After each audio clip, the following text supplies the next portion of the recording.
Արտյոմ Թուրքիան Իրանի միակ հարևանն է, որը ՆԱՏՕ-ի անդամ է, նաև այն բացառիկներից, որին հարվածներ չեն հասել Իրանի կողմից։ Արդյոք սա նշանակում է, որ ամերիկացիները չեն օգտագործել Թուրքիայի տարածքում գտնվող իրենց ռազմաբազաները։ Երեք տեղեկություն տարածվեց եւ անգամ տեսանյութեր էին համացանցում պատտվում, թե ինչպես են իբր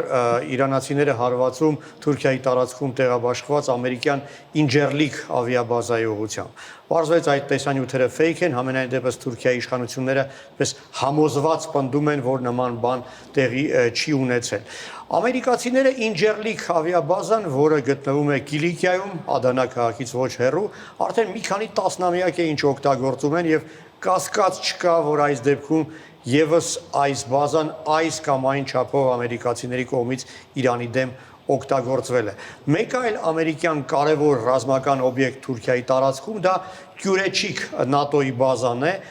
որում գտնվում են այսպես հզոր ռադարներ, որոնց միջոցով ամերիկացիները կարող են հետևել Իրանի կողմից արձակվող հրթիռներին եւ համապատասխան ձևով արձագանքել դրան։ Իրանացիները ժամանակին բազմիցս իրենց բացասական վերաբերմունքն են արտահայտել եւ Ինջերլիկի եւ Կյուրեչիկի վերաբերյալ ուրեմն սակայն այս անգամ տարօրինակ է, բայց լռում են։ Ոչ մի հրապարակային խոսք այդ մասին Իրանի իշխանությունները չեն ասել։ Այն դեպքում, երբ հարվածում են Կիպրոսին, մեղադրելով թե իբրև թե կիպրացիները իրենց տարածքը թույլ են տալիս ամերիկացիներին օգտագործել։ Դե գիտենք, որ Կիպրոսում բրիտանական բազա կա, բայց չկա որևէ ապացույց, որ բրիտանացիները իրենց ռեսուրսները ծառայեցրել են ամերիկյան այս հարվածին։ Թուրքիայի դեպքում շատ զգուշավոր վերաբերմունք են ցուցաբերում Իրանի իշխանությունները, թեև կասկած չկա, որ առնվազն Կյուրեչիկի դեպքում ամերիկացիները այդ ռեսուրսը օգտագործել են։ Կարծում եմ մի քանի պատճառ կա, որ իրանացիները այդքան զուսպ են Թուրքիայի դեպքում։ Առաջինը այն է, որ Թուրքիան իսկապես փորձում է ամեն ինչ անել, որպեսզի ամերիկացիների ակտիվությունը Թուրքիայում չնկատվի։ Համենայն դեպս իրենց հրապարակային հայտարարություններում Թուրքիայի իշխանավորները չափազանց զգուշավոր են եւ կոռեկտ։ Թեհրանում դա գնահատում են։ Երկրորդը Թեհրանում գնահատում են եւ գիտակցում են, որ եթե հարված հասցնեն Թուրքիային, հետևանքը կլինի բոլորովին այլ, քան այն հետևանքն է, որը ծոցի երկրներին հասցված հարվածներից է։ Բանն այն է, որ ծոցի երկրները ցամաքային սահման Իրանի հետ չունեն։ Եթե հարվածեն Թուրքիային, կարող է ցամաքային լուրջ միջադեպ տեղի ունենալ եւ Թուրքիան պարզապես ցամաքում պատասխանի Իրաքին, իսկ դա արդեն լրջագույն, այսինքն իրական ցամաքային պատերազմի վտանգ կլինի։ Եվ երրորդը Իրանի համար այնուամենայնիվ կարևոր է, որ Թուրքիան մնա որպես բանակցությունների հնարավոր խողովակ։ Առայժմ Թուրքիան այն կարծում եմ արդեն միակ պետությունն է, որը կարող է հավակնել միջնորդի դերին։ Այն բանից հետո, երբ օմանական միջնորդությունը տապալվեց եւ իրանացիները օմանացիներին մեղադրեցին ամերիկացիներին աջակցելու մեջ, Թուրքիան կարծես թե իսկապես վերջին պետությունն է, որը իրավունք ունի նման հավակնություններ ունենալու։ Չնայած դրան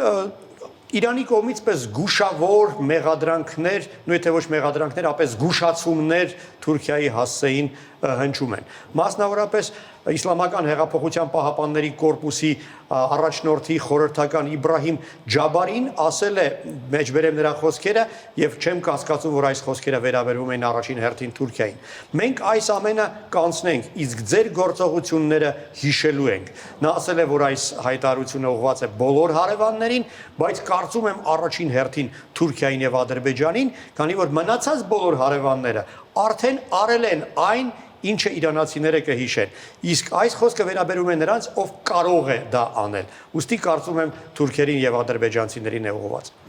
Արտյոմ, ինչպես այս ամենը կազդի Թուրքիայի տնտեսության վրա։ Էներգետիկ իմաստով հետևանքներ կլինեն, Թուրքիայում սպառվող գազի 15-ից 20%-ը իրանական գազն է եւ այս էներգետիկ լոգիստիկայի տապալման հետևանքով թուրքական տնտեսությունը իհարկե բացասական հետևանքներ կզգա, զբոսաշրջությունը արդեն նկատում է բացասական հետևանքները, իսկ туриզմը Թուրքիայի տնտեսության լոկոմոտիվներից մեկն է։ Լուրջ բացասական հետևանքներ կլինեն տնտեսության համար, եթե փախստականների հոսք լինի Իրանից դեպի Թուրքիա, Թուրքիայի սահմանապահ ուժերը ամենաբարձր պարտավորվածության են բերվել եւ բոլոր 3 անցակետերը թուրք-իրանական սահմանի փակ են, այնտեղ սպասում են ամենասպես անսպասելի զարգացումների, որոնք չեն բացառվում որևէ դեպքում։ Դե բայց քաղաքական կարող են դրական հետևանքներ լինեն, եթե Թուրքիայի համար այսպես հարմար զարգանան հետագա գործընթացները, մասնավորապես եթե Թուրքիան իսկապես կարողանա դառնալ միջնորդ։ Էրդողանը արդեն առաջարկել է իր միջնորդական ծառայությունները,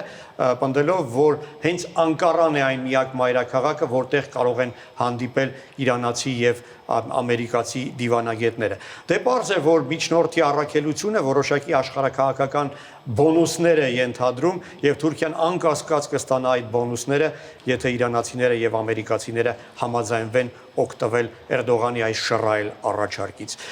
Բացի այդ, նաեւ ակնհայտ է, որ Իրանի թուլացման հետևանքով մեր տարածաշրջանում զգալիորեն կաճի Թուրքիայի քաղաքական ազդեցությունը։ Դա հաշվի առնելով Forbes պարբերականը արդեն եզրակացության է գալիս հետևյալ մեջբերեմ խոսքերը։ Իրանի պատերազմից հետո Թուրքիան որոշիչ դեր է խաղալու տարածաշրջանում։ Դա կարծում եմ մեր համար պետք է որ նաև մարտահրավեր որպես ընկալվի։ Արդյոք որքանով են հավանական ցամաքային գործողությունները եւ դրանց ինչպես կվերաբերվի Թուրքիան։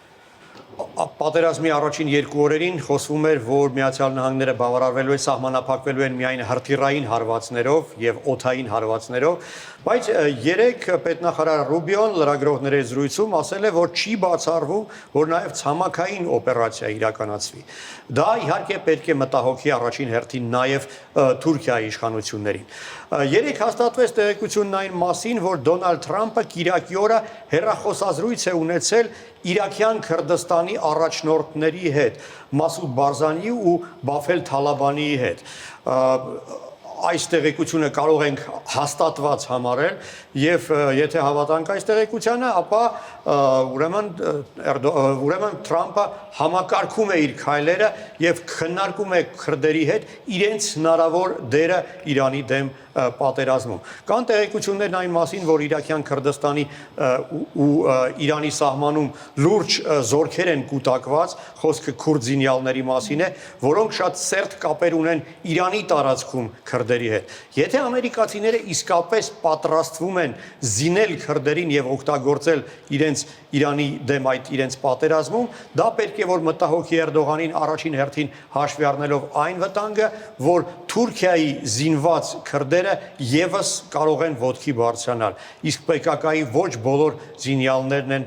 զինաթափվել։ Կարծում եմ Էրդողանը պետք է որ անի ամեն ինչ, որպեսզի Թրամփը չօգտագործի քրդերին Իրանի դեմ այս պատերազմում։ Շնորհակալություն, Արտեմ։